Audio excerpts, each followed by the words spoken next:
want to introduce you to Pranayama, yogic breathing. I know much you probably think to yourself, I don't really want to be doing this. I come to yoga for a workout. I don't want to be just sitting still breathing. Breathing obviously is very important. And the most important thing of your life is your next breath, if you think about it, something for you to meditate on. Your breath is the one thing that we can regulate. When we're upset, we shallow breathe, we use the tops of the lungs. And I hope that if you approach pranayama with an open mind, try, and hopefully pranayama will become your friend, because you can change your mind state by controlling your breath. So that if you're anxious, you can slow the breathing down and you can trick your mind into not being anxious anymore. So be open-minded about it, try it. You'll laugh at some of them, enjoy. The things to remember, you need to be sitting upright. You're going to be sitting there for a while. So you need as many props as you like. Blocks, books. You might like to sit on a chair. If you sit on a chair, be on the front edge of the chair, so your sitting bones are right on the front edge, so the back is upright. Now, if I sit like this, my thighs slope down very slightly on this chair, and it then arches my back here.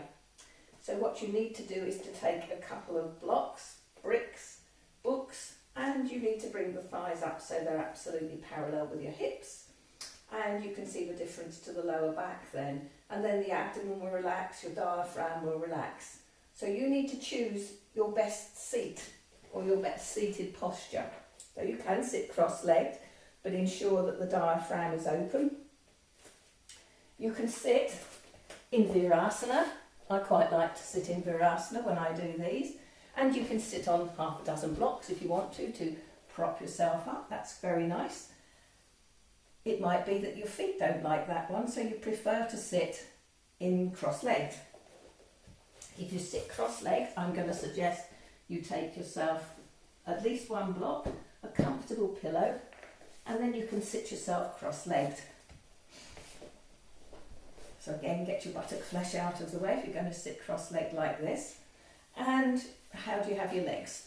You can have them in Sukhasana, you can have them in Siddhasana, you can have them in half Padmasana, whatever is a comfortable seat for you. The important thing is that you don't want to be distracted when you're doing breathing practice by an uncomfortable body. So whichever is the most comfortable seated position for you, choose it. There will be opportunities, obviously, that you can change your seat if you want to in a minute. But whatever you choose, I think I'll try a Siddhasana today. So it's quite comfortable for me. So making sure that you ease your knees. Actually, I'm just going to get a little bit of the prop and take this between my ankles, and it'll make it even more comfortable. So take your time to be comfortable in your pose. So you should be sitting nice and upright. So the first one we're going to do and look at is Ujjayi breath, which I often say, if you know it, do it. This is a pose which creates energy and warmth in your body. Breathing exercise, warmth in your body. It's very good if you're practicing the yoga, certainly with a flow, and to get that long, slow, deep inhalations and exhalations and getting a rhythm going, and it helps with that rhythm. What else about Ujjayi breath? It sounds like either Darth Vader, but I rather like it, that it sounds like the sound of the sea, the waves coming in and out on the beach. So you just have to work at this one until you can get it. Really good to try and practice if you're going out for a walk. Practice your Ujjayi breath, see if you can get it while you're walking. So how do we do Ujjayi breath? If you go ha, ha, ha. Now shut your mouth and try and do it.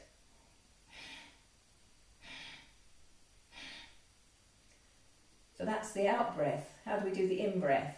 Well, the in breath is done by closing the glottis, and this is what takes a bit of time to cultivate. You have to, it's what we're trying to do with this is, imagine you're having a drink and you drink it through a straw. So if you're drinking something through a straw, you're taking a long, slow, deeper intake of the drink, whichever you're having. And that's what we're trying to do with this. What we're trying to do is, it's not very comfortable on my foot there. I'm going to move it to there. That's it. That's better. What we're going to try and do with the Ujjayi breath is to reduce the area at the back of the throat where the breath passes across. So it's like that straw, and then you can control that breath to make it longer, slower, deeper inhales and exhales. So let's have a play with this. You can rest your hands wherever you like. We're just learning to do Ujjayi breath. So the first thing is to get your chest to lift. You're going to keep your abdomen soft as well, because we want that breath to come right down into the abdomen. So keeping your head level, eyes level. You can close your eyes if you'd like to. And just get in tune with your normal breath.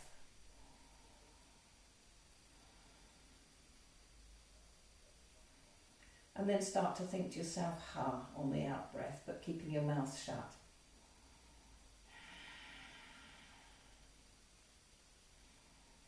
Don't worry about the in breath, just get used to doing the out breath.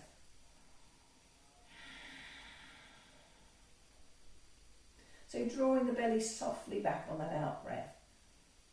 Let's try the in breath. So as you're breathing, keep the abdomen soft. See if you can close the glottis and see how long and deep you can make that inhale.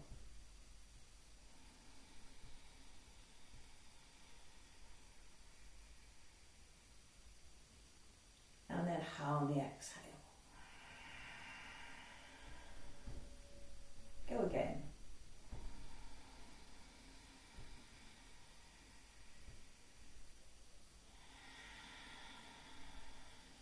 Third time.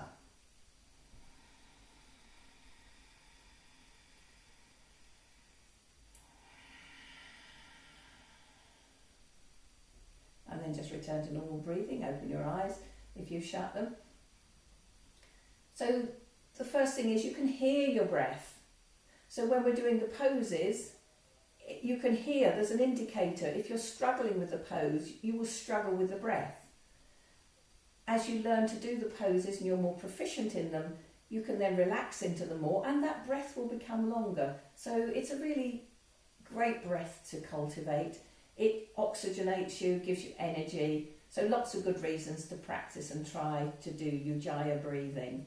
So next time you're out for a walk, perhaps later on today, try, have a go, see how you get on. So I'm only going to give you an introduction to any of the breathing practices. I've just got half an hour to try and give you an overview and get you to play and try these things. So the other one we often do is alternate nostril breathing, which I think for many of you find it beneficial. We often do it at the end of a class.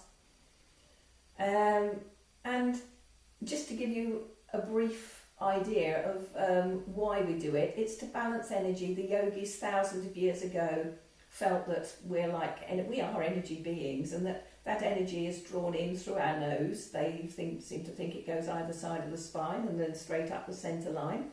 If you want to look into that, you can. All I would say is that we alternate our breathing between nostrils every hour or so. So why? I don't know why. Is it the body balancing itself? I like to think it is. So, left nostril, moon, cooling. Right nostril, sun, heating. So if you wanted to gain a bit of energy, you could just breathe through your right nostril. So let's have a look at how we close our nostrils. So what you're going to do is take your hand, curl the fingers right the way into the palm. You're going to keep your index finger and the middle finger where they are, and just release your ring finger and the little finger. So you're going to be shutting your nostrils with your thumb and the tip of your ring finger. So how do we hold the hand? The arm comes down, the head is nice and upright. So if you want to, you can support your elbow. You could rest it on a table if you're deciding to do it sitting on the chair. And then you're just going to rest the right, or the right, the thumb against your right nostril, and get used to placing the tip of the ring finger against the left. So we're going to just be breathing in and out through the right nostril, not many times because it's not usually done all together, this practice. So what you're going to do is exhale, close the left nostril, inhale through the right, long and slow. Close the right nostril, exhale through the left. Close the left nostril, inhale through the right. Close the right nostril, exhale through the left. Close the left nostril, inhale through the right. And come back to normal breathing, release the fingers on your nose. So now we're going to reverse out. We're going to do the left nostril. So this is like the moon nostril, a cooling one, a calming one. So the right one energizes, the left one calms. So we're going to inhale, close the right nostril, inhale through the left, nice and slow. Close the left nostril, exhale through the right. Close the right nostril, inhale through the left. Close the left nostril, exhale through the right. Close the right nostril, inhale through the left. Close the left nostril, exhale through the right. And then just return to normal breathing. Keep your fingers where they are. You can have your eyes open or shut. I quite like to have mine shut so I can concentrate better. So now we'll move on to alternate nostril breathing. So I think this is a very balancing thing because it's obviously working the moon side and the sun side. So think of it as balancing, calming, a really enjoyable breath this is. If you feel stressed, it takes a lot of concentration so you can calm the mind, calm your brain. So start by breathing out. Block the left nostril and inhale through the right. A nice long deep inhale. You're not pausing at all between in and out breaths. Close the right nostril, exhale through the left. Inhale through the left. Close the left nostril, exhale through the right. And release the nostrils and return to normal breathing. So that is one round. You start on the right and finish on the right. There are some people or some schools that start on the left and finish on the left. Does it make any difference? I don't know. I can't see that it can make too much of a difference. Anyway, we'll just do 3 rounds just to get you into the feel of doing this particular pranayama. So alternate nostril breathing. So make sure you're sitting upright, the head's level, eyes level, shoulders are relaxed, abdomen soft. And then closing the left nostril, inhale through the right. Close the right nostril, exhale through the left. Inhale through the left. Close the left, exhale through the right. Inhale through the right. Close the right nostril, exhale through the left. Inhale through the left. Close the left, exhale through the right. Inhale through the right. Exhale through the left. Inhale through the left. Close the left, exhale through the right. Return to normal breathing. And then release your hands, bring your arms down to your thighs, open your eyes if you've got them shut. When to do yogic breathing is recommended first thing in the morning or maybe last thing at night, depending on how you are. But for me, yoga, the poses and the breathing, listen to your body. If you need it during the day, use it. Use what's right for you. So I don't think, if you're just wanting to practice, then yes, practice first thing in the morning or last thing at night, and certainly not the energizing ones. You want the calming poses like alternate nostril breathing at night, that sort of thing. So use yoga. Don't just do it when you're on your mat or in a class. Think about your body. If your shoulders hurt, your legs hurt, something happens, you're anxious, then use pranayama. Right, Sitali pranayama. It's cooling, quenches your thirst. If you're getting hot flushes, 10 minutes Sitali. Now, how to do Sitali? You need to curl your tongue. So I'm hoping that you can see my tongue curl. So it's a curl of the tongue. So see if you can curl your tongue. If you can't curl your tongue, you're going to need to have your teeth together and take your tongue to the back of your teeth, because we're going to draw the breath in, which is unusual, through the mouth and across the tongue, which is very cooling. So deciding how you're going to approach this one. So again, making sure you're sitting upright. Your hands can be relaxed on your thighs, your shoulders are relaxed, head level, eyes level. And then curl your tongue and inhale and let the cold air pass across your tongue. So listen to the sound.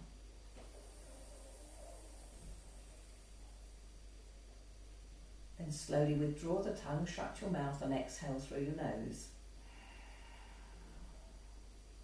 How did you get on with that one? So if you really can't curl your tongue, the same applies. You can touch your teeth together, tongue behind your teeth, and then it's a... Then close your mouth, exhale through your nose. So to me, when you're doing the curl of the tongue, it's similar to doing Ujjayi breath, where we close the glottis.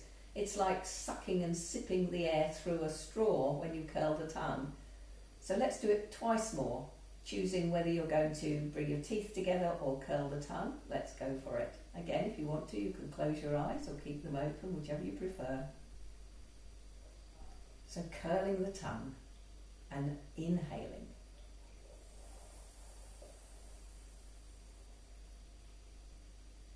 Withdraw the tongue, close the mouth, exhale through the nose.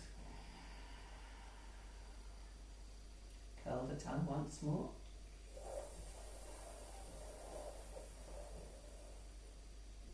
Withdraw the tongue, shut your mouth, exhale through your nose. Third time. Curl the tongue.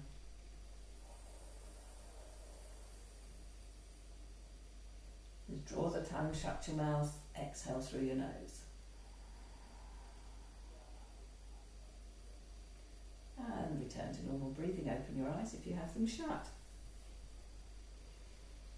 So you can hopefully feel that if you were feeling flush, thirsty even, will have the same effect.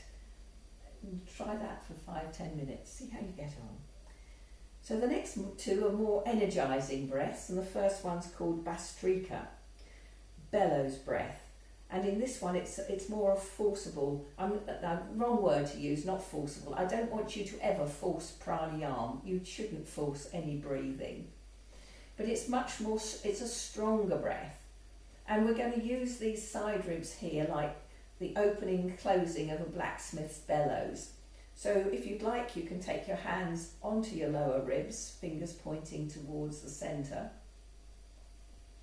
And we're going to be breathing in and out through the nose, and it's a much more deeper, sharper intake, so you can use that sound of Ujjayi.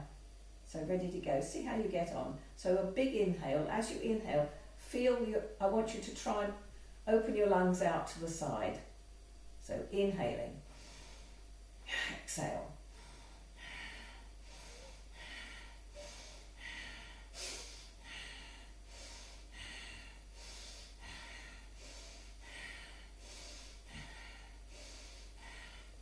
And relax. strengthens your lungs, it oxygenates your system, and it helps the whole of this lung area, so this area where your pancreas, your liver, this is the area where we're stimulating in this particular one.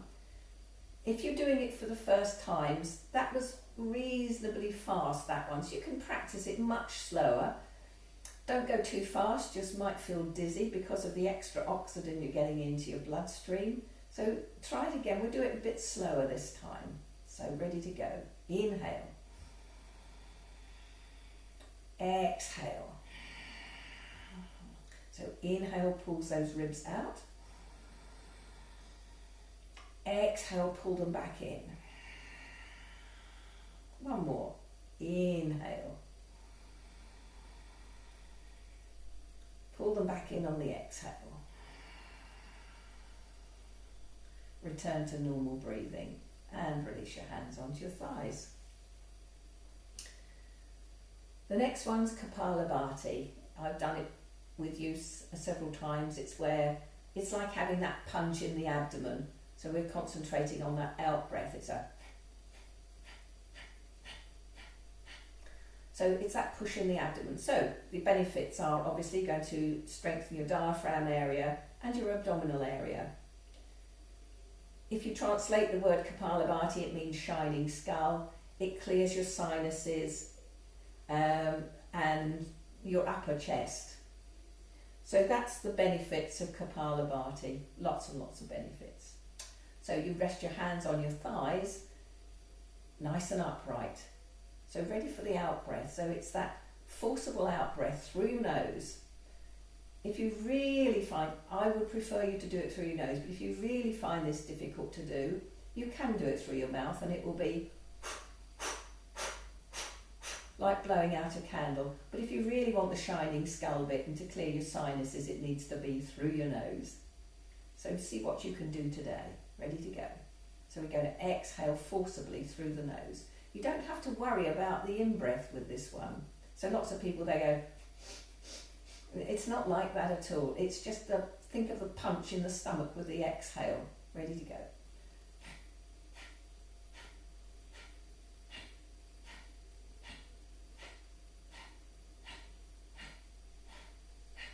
And relax. So how did you get on? So we'll try another 10 of those. So we're not going very fast. So ready to go? Exhaling.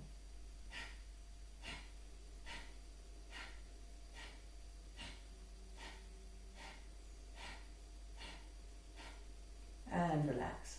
So while you're learning, go slow. And then you can catch up and get the speed going. So if you're used to it, do you want to go a little bit faster? Inhale. Exhaling.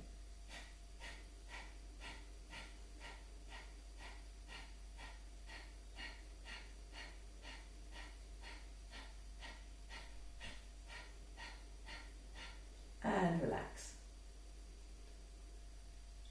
So sometimes you might find at the end of that one you need to blow your nose. Mine's fine this morning.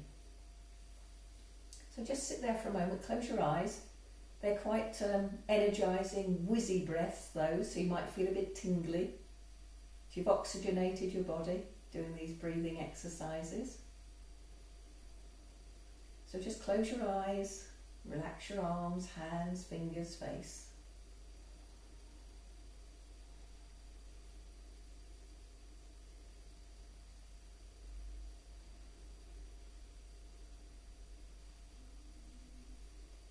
Because we haven't got too much time, I'm time limited to these videos. I just want to move on to the last one for you. And I'm going to take my glasses off for this one, so if any of you are wearing glasses, you won't need them for this last one. It's Brahmani breathing, bee breath again. I have done it with you before. This is a very calming breath. You know the kids, when they stick their fingers in their ears, they go la la la la la la la. I always think of that when I'm doing this one. You'll see why. If you've never done it before, let me show you where you're going to place your hands. You've got those little two pads on your ears. You're going to use your thumbs and you're going to rest, you're going to close your ears off by pressing gently on those pads to shut out all sound.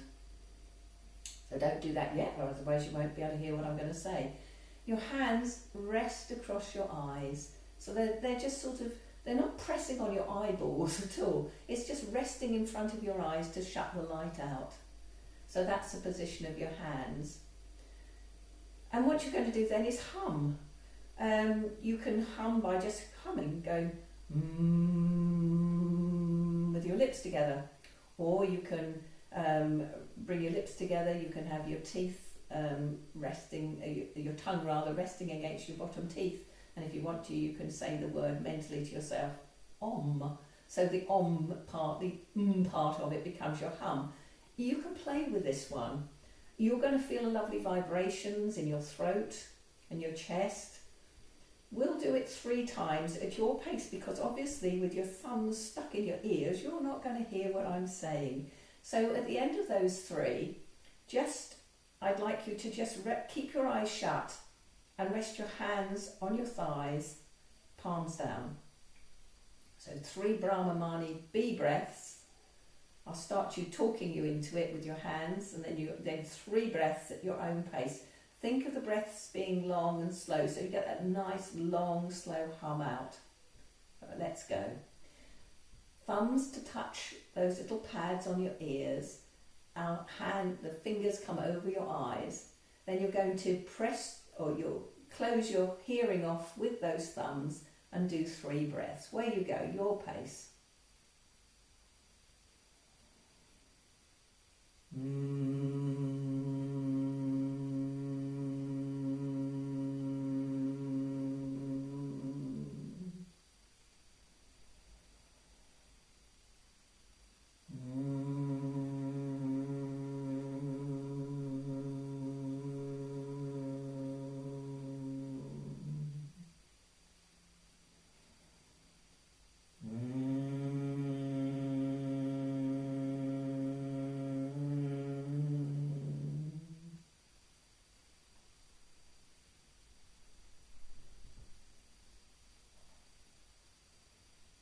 Done your 3 breaths, you kept your eyes shut, relax your hands, relax your shoulders down.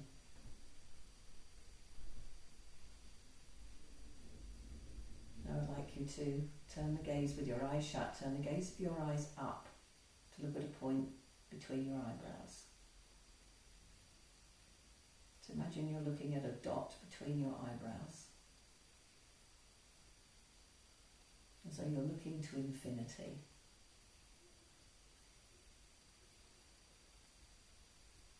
Be in the present moment, without thought. We can't change the past, we don't know the future. So the present moment's a wonderful moment.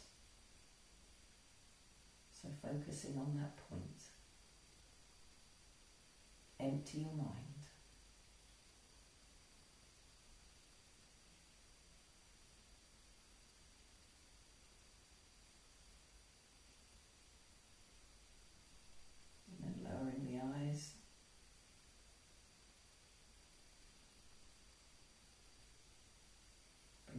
Together in front of your chest.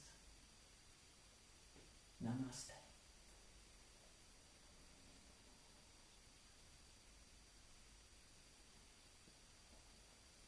I hope you enjoyed that introduction to pranayama. If you've got any questions or I haven't explained it properly to you, let me know. And just use pranayama when you need to, when you feel anxious, if you can't sleep at night, make sure you don't do Brahmani with your partner there. They might think you've gone completely mad if you can't sleep. So, enjoy, and I hope to see you again tomorrow.